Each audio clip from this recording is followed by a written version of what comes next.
बिस्मिल्लाहिर्रहमानिर्रहीम अस्सलाम वालेकुम। जी कैसे हैं सब लोग। उम्मीद करता हूँ सब लोग खैरियत से होंगे। हमने शुरू किया था चैप्टर नंबर 10 और चैप्टर नंबर 10 में हमने एक एमसीक्यूज़ की सीरीज़ का सिलसिला शुरू किया था। और कौन से एमसीक्यूज़ थे? एमडी कैट के एमसीक्यूज़ थे। और वो एमसीक्यूज़ जो पास्ट पेपर में आ चुके हैं उन एमसीक्यूज़ को हम क्या कर रहे हैं, डिस्कस कर रहे हैं। इसके बाद हम क्या करेंगे, चैप्टर नंबर 10 के जो टॉपिक वाइज एमसीक्यूज़ हैं उनको भी क्या करेंगे, डिस्कस करेंगे। तो जो अगले पार्ट के एमसीक्यूज़ हैं उनको हम क्या करते हैं, डिस्कस करते हैं। जी इससे पहले हम 21 एमसीक्यूज़ डिस्कस कर चुके हैं। बात करते हैं 22 एमसीक्यूज़ की। तो एमसीक्यूज़ 22 क्या होगा? When beef which is not poorly cooked is consumed by humans. मतलब बीफ है, गोश्त है, उसको अगर प्रॉपरली कुक ना किया जाए और उसको ईट कर ले या कंज्यूम कर ले ह्यूमन्स, तो क्या होता है? They become infected by tapeworm, pinworms, hookworms या राउंड वॉर्म्स। तो अगर आपने ये टेपवॉर्म वाला टॉपिक पढ़ा है तो आप इसका आंसर फौरी बता देंगे कि इसका करेक्ट आंसर क्या होगा, टेपवॉर्म। अब टेपवॉर्म बेसिकली अगर बीफ को कुक अच्छे तरीके से ना किया जाए और उसको कंज्यूम कर लें तो ये इन्फेक्टेड हो सकता है, इन्फेक्टेड बाय टेपवॉर्म की वजह से हो सकता है। Sleeping sickness is human is caused by. तो इस एमसीक्यू को हम 3 फॉर्म में डिस्कस कर चुके हैं, तो इसको तो बताने की ज़रूरत नहीं है। तो ये किस वजह से होगा? ट्राइपैनोसोमा ये प्रोटोजोआ है जिसकी वजह से ये स्लीपिंग सिकनेस या दूसरी की जो स्किन की डिजीज़ हैं वो फैलती हैं। उसके बाद है शीज़ोस्टोमा। ठीक है, इज़ पैरासाइट। शीज़ोस्टोमा एक पैरासाइट है that live in the dash of the host, जो होस्ट की किस चीज़ में रहता है। इसका मतलब ये हुआ कि ये एंडोपैरासाइट है। इंटेस्टाइन के अंदर, लीवर के अंदर, किडनी के अंदर या ब्लड के अंदर। तो ये आपने अगर पढ़ा है शीज़ोस्टोमा को तो आप इसका आंसर आपने अपने माइंड में बिठाया हुआ होगा। तो इसका आंसर क्या होगा? इसका आंसर होगा ब्लड, क्योंकि ये ऐसा पैरासाइट है जो रहता है अपने होस्ट के ब्लड के अंदर। उसके बाद है with the cavity between body walls and alimentary canal. Alimentary canals basically ये पता ही है आप लोगों को। वो कहता है ऐसी कैविटी जो बिटवीन होती है बॉडी वॉल के और एलिमेंट्री कनाल के। सिलोम होती है, एंडोडोम होती है, मीज़ोडोम होती है या मीज़ोग्लिया होता है। तो आपको पता है कैविटी का नाम आ गया। तो ये एलिमेंट्री कनाल और बॉडी वॉल के दरमियान मौजूद होती है। तो इसका आंसर फिर क्या होगा? इसका आंसर होगा सिलोम। सिलोम एक ऐसी कैविटी है, या जो सिलोम है ये बेसिकली बिटवीन होती है बॉडी वॉल और जो उसकी एलिमेंट्री कनाल है उसके बिटवीन। उसके बाद है layer which form the lining of digestive track and glands of digestive system.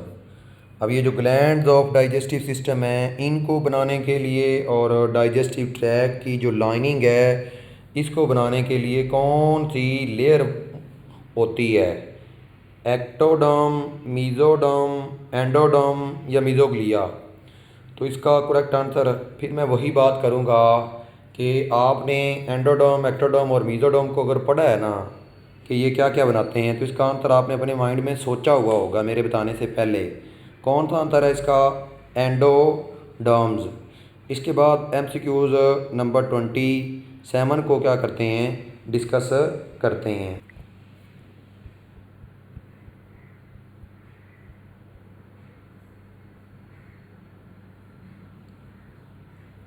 Ji MCQ number 27 है ascaris is which one of the following. Ascaris के रिलेटेड कौन सा पॉइंट करेक्ट है वो आपने बताना है। एक्टोपैरासाइट, क्या ये एक्टोपैरासाइट हैं? या रेस्पिरेटरी ट्रैक पैरासाइट कि जो रेस्पिरेशन का जो ट्रैक है ना जिससे हम सांस लेते हैं उसका जो रास्ता है उधर रहते हैं? या इंटेस्टाइनल पैरासाइट हैं कि मतलब इंटेस्टाइन के अंदर मौजूद होते हैं? या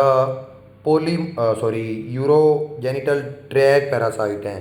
मतलब हमारा जो यूरिनरी सिस्टम है उस ट्रैक के अंदर रहते हैं, रेस्पिरेटरी ट्रैक के अंदर रहते हैं, या बॉडी के बाहर रहते हैं, या इंटेस्टाइन के अंदर रहते हैं।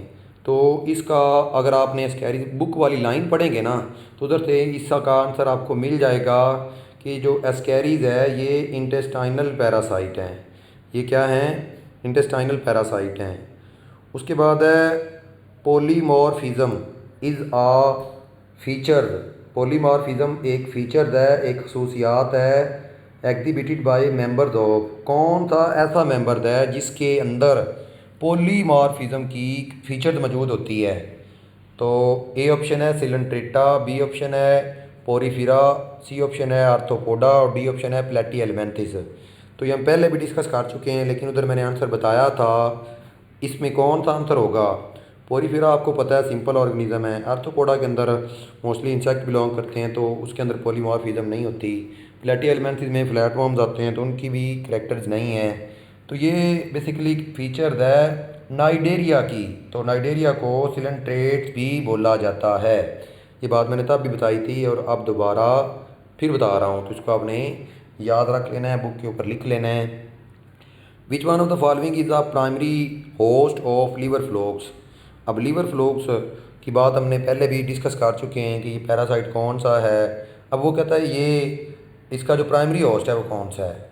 मैन है, स्नेल है, शीप है, डॉग है। तो मैन जो है ये मोस्टली सेकेंडरी होस्ट होता है इसका। तो स्नेल्स इसका होस्ट नहीं है, शीप नहीं है, सॉरी इसका जो शीप्स है ना ये क्या है? इसका प्राइमरी होस्ट है। और उसके बाद एमसीक्यूज जो एमसीक्यूज नंबर है 30, उसकी अगर हम बात करें, विच one of the following is example of free living carnivorous flatworm.